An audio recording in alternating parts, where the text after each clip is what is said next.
သိပ္ပံနဲ့နည်းပညာတွေများစွာတိုးတက်လာတဲ့ကမ္ဘာကြီးမှာလူသားတွေကိုအမဲလိုက်စားသုံးခြင်းတွေရဆိုရင်တော့ကျမတို့အတွက်တကယ်ကိုနားမလည်နိုင်စရာကိစ္စတစ်ခုဖြစ်နေပါပြီ။ဒါပေမဲ့ဒီကနေ့မှာဆိုရင်တော့လူတွေရဲ့အသားကိုစားသုံးနေကြဆဲဖြစ်တဲ့နေရာတွေကိုခိုင်ခခေါ်သွားပြီးမှဖြစ်ပါရဲ့ရှင်။ဒီနေ့မှာသင်ဟာကျေပြောလာတဲ့ပစိဖိတ်သမုဒ္ဒရာတွေမှာတယောက်တည်းပျောက်ဆုံးသွားတယ်ဆိုပြီးတော့စိတ်ကူးကြည့်လိုက်ပါ။ဒါဆိုရင်တော့သင်ကတင့်ကိုယ်တင်ကဲတင်နိုင်မှုအတွက်၆သွေးတဲ့ကုန်းမြေတွေကိုအသေးအတန်ရှာဖွေမိပါလိမ့်မယ်။ရုတ်တရက်တည့်ရဲ့မျက်လုံးတွေကလှပတဲ့ကျွန်းတစ်ခုစီကိုရောက်သွားပြီးထိပေါက်ပြီလို့တင်ထင်သွားပါလိမ့်မယ်။ဒါပေမဲ့သင်ဟာတကယ်ကိုနှောင်တရသွားစေမဲ့နေရာတွေကိုသွားနေမိရဲဆိုတာကိုရောသင်သိပါသလား။သင်ဟာကဘာပေါ်မှာအဆိုးဆုံးနေရာဖြစ်တဲ့စိမ့်လန်းဆိုပြနေတဲ့မိုးသက်တော်တွေနဲ့လောင်မြိုက်နေအောင်ပူတဲ့ကျွန်းတွေပေါ်ကိုရောက်သွားပြီဆိုပါတော့။အဲဒီနေရာတွေကတကယ်တော့အေယာမပင်ကူတွေအစိပ်ပြင်းတဲ့မွေတွေနဲ့သေစေနိုင်တဲ့အနုစီဝါပိုးများစွာရှိနေတဲ့နေရာပါ။ဒါပေမဲ့သင်စိုးရိမ်မသွားလိုက်ပါနဲ့အောင်သင်အဲ့ဒါတွေတခုမှတွေ့မှာမဟုတ်ပါဘူးအဲ့ဒါတွေနဲ့မတွေ့ခင်အဲ့ဒါထပ်ပို့ပြီးတော့ကြောက်ဖို့ကောင်းတာတွေကိုတွေ့ရမှာမလို့ပါပဲအဲ့ဒီကျွန်းတွေပေါ်ကိုရောက်သွားတာနဲ့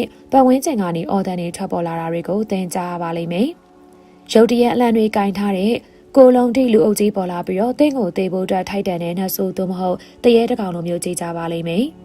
ကျွန်မပြောတဲ့နေရာတွေကတော့အင်ဒိုနီးရှားနိုင်ငံအရှေ့တောင်ပိုင်းမှာရှိနေတဲ့ပါပါနယူးဂီနီဒေသအကြောင်းပဲဖြစ်ပါရဲ့ရှင်။ဒီကြောက်စရာကောင်းပြီးတော့စိတ်ဝင်စားဖို့ကောင်းတဲ့လူမျိုးစုအကြောင်းတွေကိုနားဆင်ဖို့အတွက်အစံတန်းဖြစ်ပြီးဆိုရင်တော့စကြပါရစေ။ Top Song ကိုခိုင်းလို့ပဲ Subscribe နဲ့ခေါင်းလောင်းလေးနှိပ်ပြီးတော့အားပေးသွားကြပါအောင်ရှင်။ကျေးဇူးအများကြီးတင်ပါတယ်ဒါဆိုရင်တော့စပါပြီခိုင်ပါနော်။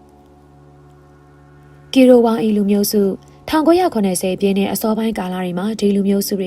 ကပြန်ပလူတွေနဲ့ပထမအဆုံးထိတွေ့ဆက်ခံခဲ့တာပါ။ဒါပေမဲ့အဲ့ဒီနောက်ပိုင်းသူတို့တွေကလွယ်လို့တခြားသူတွေရှိနေတဲ့ဆိုတာတွေကိုသိတောင်မှမသိကြတော့ပါဘူးလေ။ဒါကြောင့်သူတေသနာပညာရှင်တွေကသူတို့တွေနဲ့ပြန်လဲဆက်သွယ်နိုင်ဖို့သူတို့ကြောင့်ပုံမှုလေ့လာဖို့အတွက်စူးစမ်းခဲ့ကြတာပါ။အောင်မြင်ခဲ့တဲ့တချို့သူတေသနာပညာရှင်တွေကြောင့်ဒီကနေ့မှာမှတ်တမ်းချက်လက်တွေကိုသင်တို့ထံမှာပြန်လည်မျှဝေနိုင်တာဖြစ်ပါတယ်။သွားရောက်တဲ့သူများစွာတွေမှာအများစုကတော့ဘာသတင်းမှမကြားဘဲနဲ့အဲ့ဒီကျွန်းမှာပဲပျောက်ဆုံးသွားကြပါတယ်။သူတို့တွေကတမိုင်းမှာအကျွမ်းကျန်ဆုံးမုတ်ဆိုးတွေဖြစ်နေပြီးလူအနေစုနဲ့တရိတ်ဆန်အနေစုသာသူတို့လက်ကနေလွတ်မြောက်နိုင်တာပါ။ဒါပေမဲ့ဒီကနေ့ခေတ်သိပ္ပံပညာရှင်တွေနဲ့စွမ်းစားသူတွေရဲ့နောက်ဆုံးသုတေသနပြုချက်တွေအရကိုရိုဝါအီလူမျိုးစုတွေအများစုဟာဆိုရင်တော့မျက်နှာစဲအနီးမှာရှိတဲ့ရွာတွေအတွင်းမှာနေထိုင်နေရှိနေကြတယ်လို့သိရပြီးတစ်ဖွဲကအနောက်ဘက်မှာတစ်ဖွဲကအရှေ့ဘက်မှာနေထိုင်တယ်လို့သိရတယ်။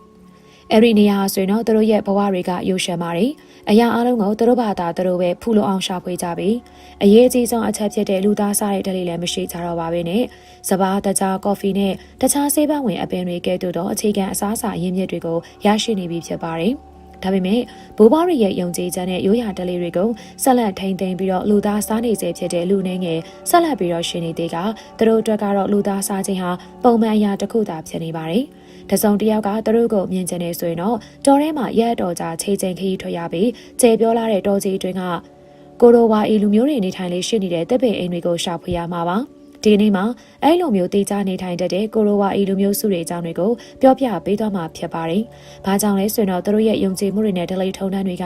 မှန်တကယ်ထူးဆန်းပြီးကြောက်စရာကောင်းတာကြောင့်ပဲဖြစ်ပါရဲ့ရှင်။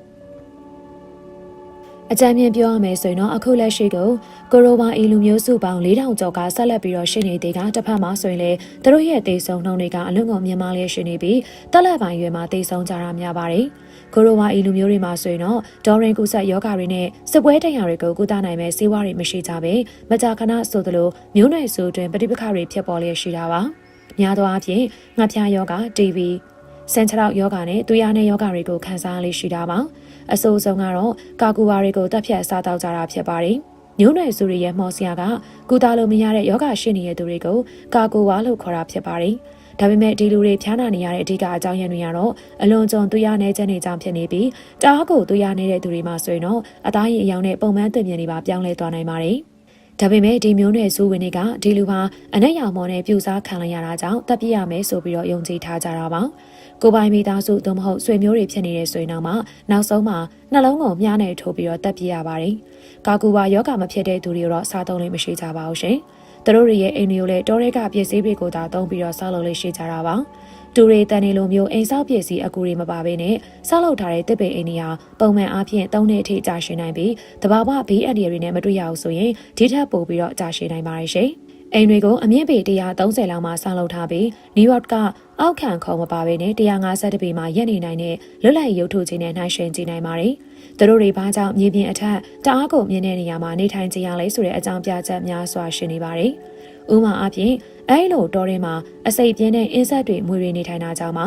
အဲ့ဒီကြောင့်မှာမိုးတဲထန်စွာမကြာခဏရွာသွန်းလေးရှိတဲ့အတွက်ရွှေလန်းမိုးမှုအန်ဒီကအမြဲကိုမြင်မာလျက်ရှိပါတယ်။ဒါကြောင့်မလို့အသက်ပင်ထိတ်တွေမှာရှိနေတဲ့သူတို့တွေနေထိုင်ခြင်းကသူတို့ကိုဘေးကင်းစေတာပါ။ဒါပေမဲ့အဓိကအကြောင်းရင်းကတော့ညဘက်တောထဲမှာကျဆားတဲ့ဝိညာဉ်တွေကိုကြောက်တာကြောင့်ဖြစ်ပါတယ်။ကိုရိုဝါအီလူမျိုးတွေကဝိညာဉ်တွေနတ်ဆိုးတွေရဲ့တည်ရှိမှုတွေကိုအခိုင်အမာယုံကြည်ကြတဲ့သူတွေပါ။အဲ့လိုမျိုးဝိညာဉ်တွေနဲ့နတ်ဆိုးတွေကိုအပေါ်ယံကြည့်မှုတွေကကိုရိုဝါအီလူမျိုးတွေရဲ့အံ့အားသင့်စရာအကောင်းဆုံးနဲ့အထူးခြားဆုံးတွင်မြင်လက္ခဏာတွေကတစ်ခုဖြစ်ကကျမတို့ကတော့စိတ်ဝင်စားဖို့လည်းကောင်းကြောက်ဖို့လည်းကောင်းတဲ့လူမျိုးစုလို့ထင်မိပါတယ်ရှင်။တကယ်တော့အဲ့ဒီဝိညာဉ်တွေကကိုရိုဝါအီဘာသာစကားနဲ့ဘိုလန်ဘိုလော့လို့ခေါ်တဲ့သူတို့ရဲ့ဘိုးဘေးတွေလို့ယုံကြည်ထားကြတာပါ။အဲ့ဒီဝိညာဉ်တွေဟာဆိုရင်တော့တေမင်းနယ်မြေတွေကိုရောက်သွားပြီးလက်ဆက်ကျမ်းမာတဲ့ခန္ဓာကိုယ်ကိုရရှိသွားတယ်လို့လည်းယုံကြည်ထားကြပါတယ်။အချိန်တန်ကြာပြီးရဲ့နောက်ဝိညာဉ်တိုင်းကကလေးပေါက်စသို့မဟုတ်တရိတ်ဆန်ပေါက်စဖြစ်နေပြန်လာနိုင်တယ်လို့လည်းယုံကြည်ထားကြပါတယ်။နတ်များထံကနေအကူအညီရရှိဖို့အတွက်အခမ်းအနားများစွာပြုလုပ်ပြီးငါးကဲသို့သောအရင်းမြစ်တွေတိုးပွားလာစေရန်နဲ့တခြားစိတ်ယုံမာတဲ့ဝိညာဉ်တွေရန်ကနေလေကာကွယ်ပေးဖို့အတွက်အကူအညီတောင်းတပါသေးတယ်။စိတ်ယုံမာတဲ့ဝိညာဉ်တွေကို lowly roll လို့ခေါ်ကြပြီးကိုရာလူမျိုးတွေကသူတို့ရဲ့အပေါ်ကိုပြန်လှည့်ပြီးတော့အစားထိုးလို့မရတဲ့ဘေးရန်တွေကိုယူဆောင်လာတယ်ဆိုပြီးတော့တော်တော်လေးကိုကြောက်ရွံ့ကြတာပါ။ဒါကြောင့်မဲအဲ့ဒီဝိညာဉ်တွေကိုဖယ်ရှားနိုင်မှုအတွက်မကြာခဏဆိုသလိုပဲအခမ်းအနားတွေကိုပြုလုပ်ကြတာဖြစ်ပါတယ်။ဝက်တွေဟာဆိုရင်တော့ကိုရိုဝါအရင်ကျင်းမှုမှာအလုံးကိုအရေးကြီးတဲ့အခမ်းကဏ္ဍမှာပါဝင်လျက်ရှိတာပါ။ဝိညာဉ်အခမ်းအနားနေမှာဝက်တွေကိုရဲပူစော်တက်ကြပြီးတော့မင်္ဂလာအခမ်းအနားတွေမှာလည်းအလဲအလဲပစ္စည်းတောင်းတဲ့ဖြစ်နေအသုံးပြုကြပါသေးတယ်။ဟုတ်ကဲ့ပါဒီကနေ့ရဲ့အကြောင်းအရာကိုဒီလောက်နေပဲနှုတ်ဆက်ခွင့်ပြုပါနော်နောက်တစ်ခေါက်ဒီမှာပြန်လည်ပြီးတော့ဆုံတွေ့ကြပါသေးတယ်ဆက်လက်ချစ်ခင်အားပေးကြပါအောင်လို့ပြောကြတဲ့နှုတ်ဆက်ပေးရစီဘိုင်ဘိုင်